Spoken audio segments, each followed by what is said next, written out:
After 2.5 days of story meetings, we are one step closer to the production of Out of Egypt and Lessons from the Land, The Exodus. Today, we sit down with Jeremy Dehut. He's a familiar voice on the podcast and is the host of Out of Egypt. We'll talk to him about how the story is developing and what he's looking forward to most with this latest project. That's coming up today on inRoads.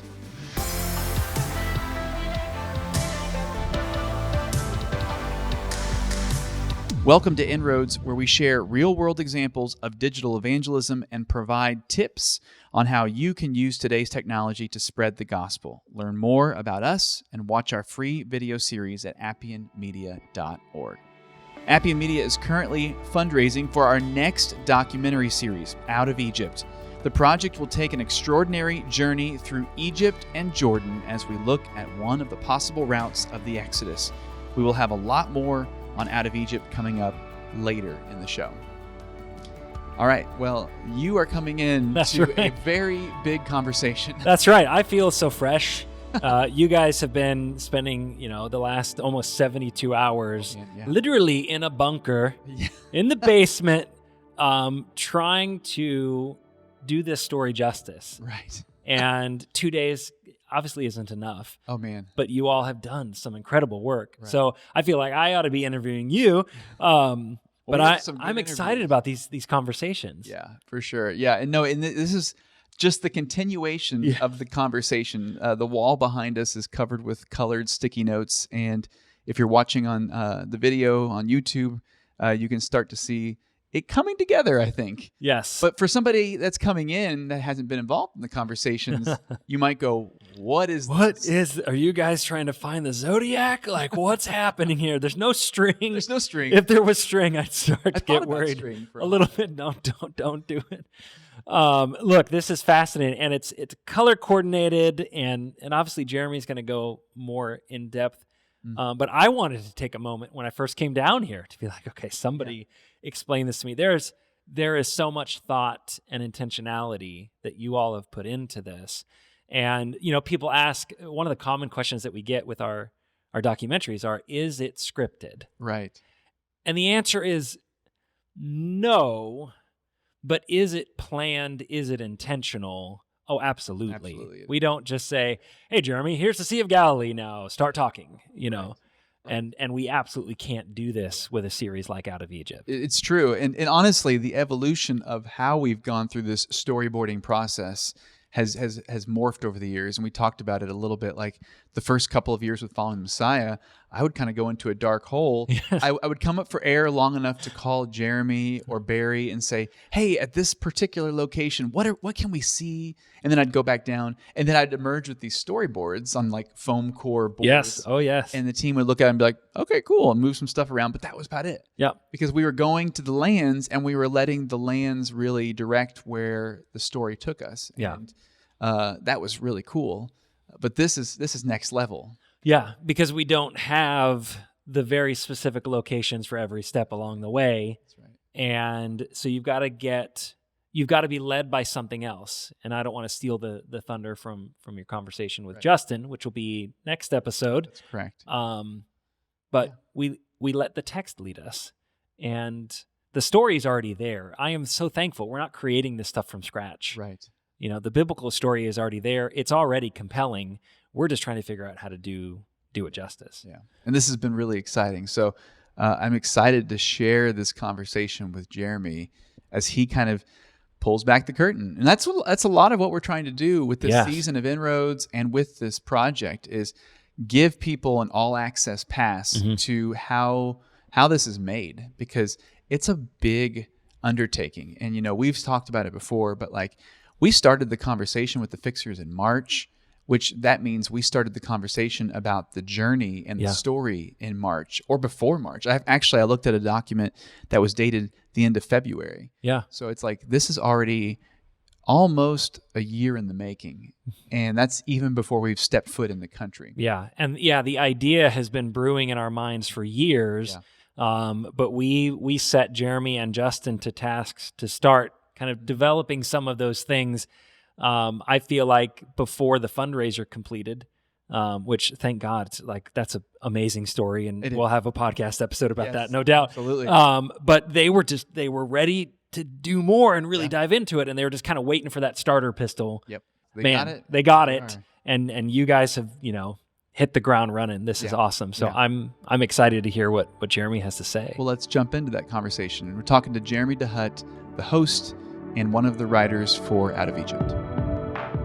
Just to kind of put things in context, people are listening to this interview, and it's actually, we're about to leave for the Exodus project Out of Egypt. But when we're shooting this, when we're recording this, we have just come off of 2.5 days of story meetings with our writer's room, however you want to describe the war room. The war room is what it was. It was literally... We fought each other tooth and nail. That's right. It was a bloody fight, but no, it was literally you, Justin, and I sitting around the table and discussing how all of this is going to flow with the Out of Egypt documentary.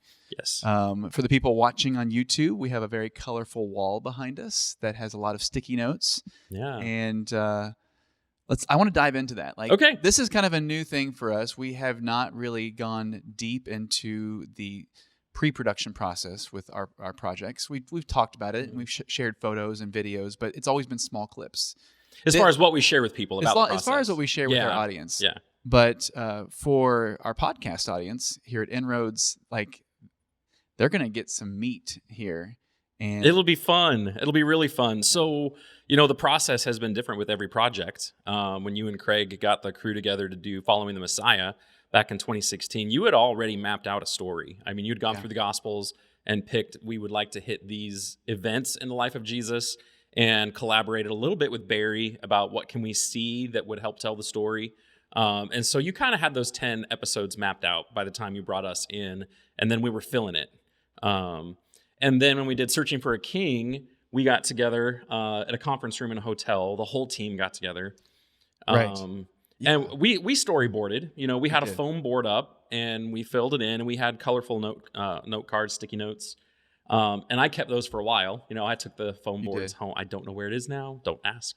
But that was one day. And it wasn't. I don't even know if we did a full day, but we were brainstorming. Same process, accelerated. And then this is that ramped up, partly because we're doing multiple projects, right? We reduced the size of the story team. So it was you, myself, and Justin. Yeah. And we had been already since, March, kicking around loose idea of the story. We knew it was going to be the Exodus. So from Exodus 1 to the end of the book. But did we want to include some other stuff from the Pentateuch? We were kicking around, how do we do that without making this a monster? So we started talking about the Exodus as literature. What are the acts of the Exodus? And we talked through that, and we talked about our events. And then we're trying to figure out, is this episodic? Is this feature length? What is this? What are good breaks in between if it is episodic? And we decided to go the episodic route. So once we knew what content was in each act, we started another linear storyboard below it where we put all of those pink cards in a line and shuffled a couple things around. Yes, you've basically just gone through what is on the wall behind us. Yeah. So the people listening at home are like, oh man, I need to go watch this video. We need to see the visual. I need to see this on YouTube. Yes. But I think one thing that you were just touching on was that over the years, as Appian Media has progressed, we've become more and more collaborative in the upfront pre-production story process. And it wasn't that we didn't want to collaborate at the beginning. We just didn't know the direction we wanted to go. And so, like you said, I would go into a room, I would storyboard, I would call you occasionally, I'd call Barry occasionally. And for the most part, we were going to locations based on what happened at those locations. Right. And honestly, Following the Messiah, Searching for a King, and Trial and Triumph, that was kind of the model. Right. This is not that. No. So that's a great thing to point out. So they were very travelogue-esque. We knew there's a rich tradition that this is more than likely the place or near the place, and we could stand there, show it, get B-roll images, whatever. Right. And so that was driving the production. This time, we're going back and looking at the book as a whole and saying, how does the story drive the production? And as far as physical evidence for the Exodus event, we have less. We have less certainty. Like Right. we believe it happened, and we believe Exodus is accurate, Mm-hmm. but it's harder to do with the Exodus what we did with the other things. So, getting creative with how do we tell the story when I can't stand right in front of something. And I think we've come up with some really neat storytelling devices that we're going to use this time. Well, and as we've said it before in other content, there have been a lot of documentaries made about the Exodus. Yes. A lot of them take what we're calling the treasure hunting approach, which is let me try and define where this event happened, and give you evidence to back it up. Now, we know that some of that evidence varies wildly. Yep. And we kind of planted a flag when we started working on this project saying we don't want to just make the next treasure hunting documentary. Right. So instead, we're focusing on themes. Themes and story. So there's an approach that we're taking with Out of Egypt that was similar to Trial and Triumph. We don't believe that we need to establish the event. The event, we're assuming that it happened. Correct. We believe that there is evidence for it, even though it's not as numerous as some of the other stuff in the biblical text. We believe that it happened, so we're starting with that assumption. We don't have to prove it. We're jumping into what is the story, and then what application do we take from the story? How is that story our story? And Justin does a really great job talking about that, the story of the Exodus being our story and the story of the Bible. Justin is really excited about that. Yeah. He uses the phrase meta-narrative, and I think that's appropriate. But he'll talk more about that. So when we come to the production, it's not a treasure hunt. It's not like that. Mm-hmm. Instead, we're trying to communicate this is the story, and what does it mean to us? Yeah. And we're using the story as our thread that ties everything together. Yeah. And one of the things that we've discussed in our meetings over the past few days is pulling in a storytelling device using animation to help tell that story. Yeah. And marrying that with your journey in country. Yeah. Because that is one of the things that Appian Media has come to be known for is we journey to these lands so we can show people these lands and they can have a better understanding of the scripture through it. Yeah. How are we going to marry animation and your actual live journey in that? So I think there are three primary storytelling devices that we're using. One is us in the land following me as I take a route. Correct. And so to tell the story, I don't have to come down and plant a flag on this is the route, right? Or this is the Mount Sinai, or this is the spot where they crossed the Red Sea. We believe that all of those things happened. All of those places are real. I don't have to plant a flag in that debate for us to be able to tell the story. It would actually take you out of the story if we were to do that. So we've got a route, and there's a reason that we're on the route that we're on. So we've got that. We've got me and the land and the crew. We're following a route of the Exodus, and what does that look like, and what does that feel like? And then one of the storytelling devices is actually a biblical device, which is you have a father telling his children the story of the Exodus. So the image would be you have a father with his family at the Passover meal, and he's communicating to them, this is what the Lord has done for us or done for me. And so we have this father figure voice that is moving the story along from time to time as he recites scripture of the event or paraphrases of the event to drive the story forward. And so I think it's going to be exciting to figure out who we use for that voice. What's the voice that matches the importance of this and can communicate that, and it grabs you and keeps you engaged. And then along with that voice, this father's voice that moves the story along, we just can't show you some things. Like I can't show you the golden calf. Mm-hmm. I can't do that. I don't have any first-person footage of the plagues of Egypt. I'm sorry. We sent out invitations for people to donate that footage. They didn't do it. Stock galleries. It doesn't exist. So we need to find a creative way to try to help you imagine that to communicate the story. And so one of the things that I think it was you that had the initial idea, and it's just taken on legs and grown, a storytelling device of gently, subtly moving animated pieces or images that you're zooming in and out of. And so you're bringing in an artistic perspective to it throughout. So if you're watching this on YouTube and you see all these pink cards, that's right. That's all illustration. That's all illustration. Yeah. I'm looking at Craig for he's like, what does this look like? So we have someone who's going to illustrate their summary of each of the 10 plagues, or this is what the Passover finally looked like. And so is either I am talking about or discussing it, or primarily the Father's voice is telling you about it. You have a visual to help engage your imagination to move you on to the next thing. So you've basically got these three key pieces. You've got us and the land, and you've got the Father's voice, and you've got this animated, illustrated piece that are driving the story forward. And so what is your role in this storytelling? I mean, like, you're in the lands, and we've already said that we're not going to stand someplace and point and say, this is where they crossed the Red Sea. Right. This is the mountain they climbed to get the 10 Commandments. So what are you doing for us when we're in the land? Yeah, so when we go to the land, when we go to Egypt and we're going through the Sinai Peninsula, we're trying to get to a location that could be very similar to Mount Sinai or the Mount Sinai, or we're crossing some aspect of the Red Sea, or we're getting up to Mount, whatever. We're trying to, as best as possible, experience what they experienced and then communicate that experience to people who can't.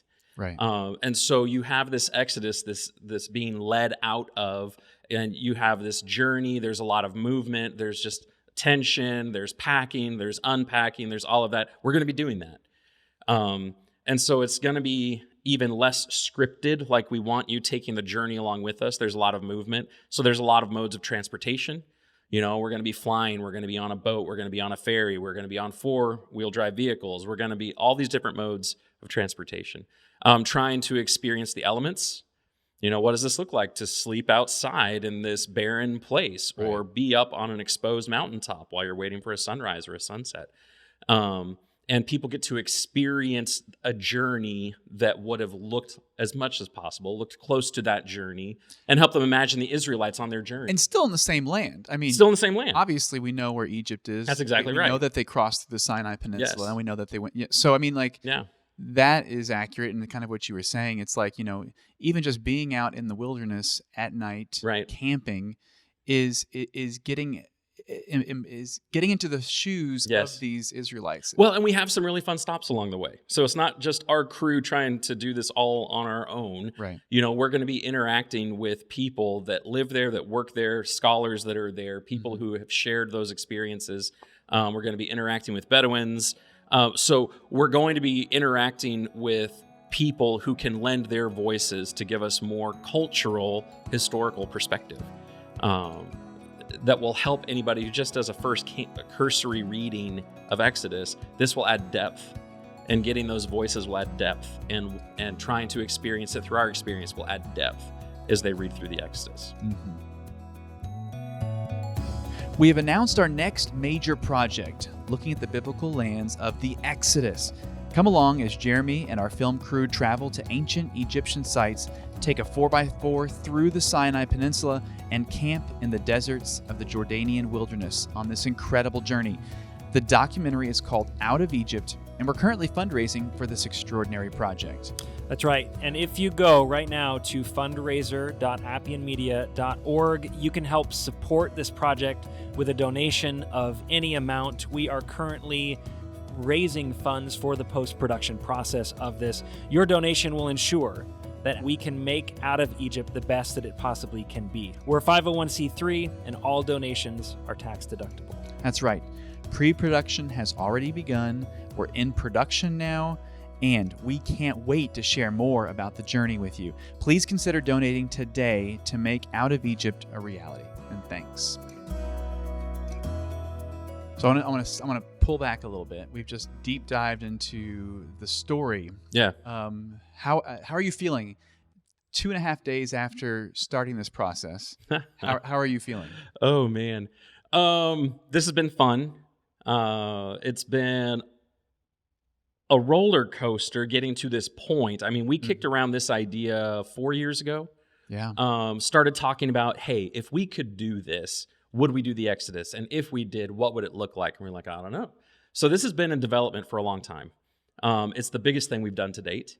We were talking at coffee this morning about, for those of us that have been on this journey with Appian Media since 2016, the first time the crew went over to Israel We were all butterflies. None of us have done this before. Some of the team have never been in Israel before. We've never worked together. We had ideas. Some of you on the production side had a better idea of what we were doing. I did not have as much. Anyway, there was just this nervousness and anticipation and apprehension. All the butterflies getting on the plane. What's this going to be? The next couple of trips to Israel, that lessened every time. It was more just exhilaration. Let's go. Adrenaline. When we went to Turkey, a little bit of those butterflies came back because it was a new country. Right. We didn't have Barry. Right. We didn't have Gus. We didn't have Fozzie. We didn't have those guys. It was new. It was a new country, new experience. So a little bit of those butterflies. This time, that's back again. It's a new country. Yeah. Totally different from going to Israel or Turkey. Bigger production team. We're adding from the American domestic side, we're adding 3 people that have never traveled with us before. So we're mixing it up, and people's roles are and putting one shifting. of them in charge. Yeah, and putting one of them in charge. Ryan is going to be the captain. He's calling the shots and cracking the whip and keeping us moving. Yeah. So, and then we have a expanded production team in Egypt. People that are helping us carry our gear, and so it's just different. It's different. So there's a lot of excitement about, oh man, 4 weeks. We're going to be getting on a plane to do something very, very different and big and new and a different. So I'm feeling that. Yeah. And I think the rest of the team to some degree is feeling that.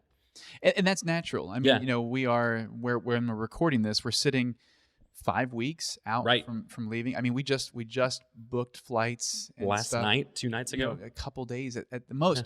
Yeah. And so it's like, it's starting to become very real. Yes. And there's like, we've got to get it done. We've got to go. We've got to go. Right. We've got to go. And I think, from where I sit, I'm kind of in this cloud, this fog of like, oh my goodness, the next 5 weeks are going to be a roller and you take coaster. it a day at a time because things change. And you do have to take it a day. Right. You're absolutely right.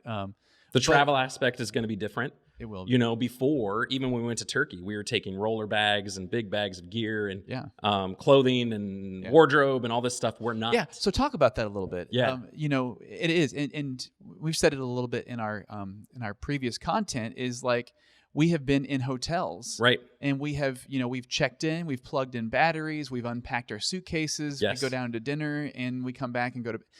That's not the case. I mean, no. There is one night where we will be sleeping on a train. There's at least 2 nights. That we're going to be camping in the desert, whatever that looks like. Right. And there's possibly another night where we might be camping on top of Mount Sinai. Right. So like none of that is territory that we are familiar with. No. And so packing for the earlier trips, it was okay. How many bags can I take? What's the max amount of luggage I can take? How much weight can I jam in there as much as possible? And I have all these options, and especially for me, I've got clean clothes and all this stuff. I'm packing all my clothes for the whole trip where I don't have to do laundry if I don't need to. The rest of the team was not as fortunate with that, but that was my side of it. Yeah. This time it's not. We're on the go, and we're in very rugged places, and we have to carry with us what we need. And you don't want to. I'm not going to be packing an outfit a day for the whole trip. That's not practical. So what's the best thing to pack? What's the least I can get away with? How am I going to manage energy needs and electricity and charging this or that, my phone, like whatever. What's the luggage that I need for that? I'm not schlepping my roller bag around the desert. I'm just not doing that. And in some ways, that's going to help communicate the Exodus experience for the Israelites, where they had to pack quickly, pack light, take the least that they needed, maybe a couple of emotionally significant items, and go. And the rest gets left behind. So just that, just that is going to help communicate that, right? Yeah. As they see us, grabbing the minimal amount of gear that we bring to the country with us and live off of that and out of that. That's exciting, but different. Yeah. It's different. So what excites you the most about the last 2.5 days? What excites me the most about the last 2.5 days? There are a couple of things. Like there are always a couple of things on our stop that I get excited about. Like the whole thing's exciting, but all of us get a couple. We're like, oh, I've always wanted to see that or do that. Mount Sinai, obviously, going to be a highlight. It's just it's going to be a highlight. There are even some things that we're hoping to see that will reside in additional content. It's a good teaser. It's a good teaser, and maybe a good thing to talk about with Justin. where we're like, oh, we're going to be this close to that. Could Appian Media get some stuff with that and use that later? Because I don't know when we're coming back here. And that's typically Appian's MO. If It we're is. there and we can grab it, let's get that extra content. Right? Yeah. So there's some of those possible stops that are really, Yeah. oh man, that'd be incredible. Just to use it for the team, but also on a personal level, man, I would love to do that. Mm-hmm. Communicating the story of the Exodus. I appreciate the people that have made content on the Exodus already. I think there's value to their work, and I'm grateful for that. We're not minimizing that in any way by doing what we're doing. But we think that there's an angle on the Exodus that this production can help bring to people, and I'm excited about that. And honestly, it's an angle that has been overlooked for the most part in Exodus documentaries. Yeah. So when people are doing the treasure hunter aspect, they're trying to establish the historical veracity of something. I'm grateful for that. We need that. There's a space for that. But when we do that, if we're not careful, just because of how much time it takes to do that well, there's a part that can get dropped. And that part often is, what is the actual story itself, as comprehensive as possible, right? And what does it mean to us? What does the event mean to us? And how does God use that in the history of his people through the rest of their time? And then what does that come to mean to Christians now? What do the New Testament writers do with that to help us understand our relationship with God? And it's that aspect that is really exciting that we get to communicate to people. And I think what I've heard said is that it's our story. Yes. The Exodus, even though it happened thousands of years ago in another land that's far away, this is sounding very familiar, like a lot of stuff that we've done, it's still our story and it's still relevant to us. Yes. There are other curriculum companies that tie into that idea, our spiritual heritage. This is our story. Right. This is my heritage. Right. I've been adopted into this spiritual family, and their history is my history. And that's true, but it's also my experience. It's not just that this is something that happened to my people way back here. Mm-hmm. It's I'm duplicating this process in my life today too. And when you start to connect on that level, I think you're doing it right. And so we're going to try to help people get there. But to do that, we have to tell this is the story. This is the event. Right. And then get them to, so how is that mine? So I'm excited about that. Cool. Well, Jeremy, thank you. Thank you for the time you've put into thank you. This, and look and forward to traveling all with the you. people that are supporting us and helping us do this. Thank you. Like back in 2018, we didn't know if this would ever be a possibility, and now here we are, 5 weeks away, and we said it today at coffee. This isn't just our team that had this idea and got out there and did it. It was everybody working together to make this thing happen.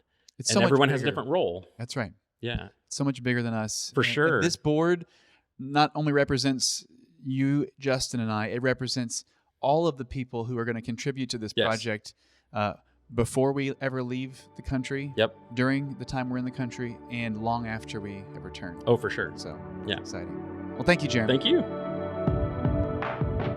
Super cool stuff with Jeremy. I mean, you guys clearly have really put a lot of thought and effort into this, and I can just see when he talks about this. Yeah. Even though you're all tired, no doubt, you're all still so excited about what this is going to be. Energy. And that's why Jeremy is so good at what he does, is because he carries so much passion and energy, and that comes out on camera. Yeah. And it's amazing to see how all of this is going to come together, how the green fits with the pink, with the yellow and everything. And then when we stop and really kind of break it down, just to talk about the journey, like our journey personally is going to be an amazing experience as well. So. Yeah. This is going to be such an exciting project, and we are so glad that we can bring you as our viewers, as our listeners, along for the ride. We're gearing up to do this. Yeah. This is going to happen here in no time at all. Yeah. And we want to ensure that we're creating content while we're over there, not just for the series, but some interviews and things for the podcast. Yeah. So stay tuned for that. But next up, we're still talking story. We're still talking development. And so Justin Dobbs is going to be with us. That's right. He was the third voice here in the not creative, but it was creative actually. The writer's room, the story meetings, and he's gonna dive deep into the story of Exodus and kind of talk us through how it's not just one book of the Bible. It spans the entire Bible. Right. And it's pretty a cool conversation. Oh, I'm looking forward to hearing that, and we'll share that with you all on the next episode of inRoads. Throughout this season of inRoads, we'll continue highlighting others that are using digital media to spread the good news of the gospel. And we'll also pull the curtain back on Out of Egypt and talk with various members of our own team as we develop, fundraise, and produce our most ambitious, challenging, and rewarding project we've ever done. That's next time on inRoads. inRoads is a production of Appian Media. We're a nonprofit video production company that is 100% crowdfunded. If you're interested in learning more about how you can support Appian Media so we can continue to create more great free content, visit us at appianmedia.org.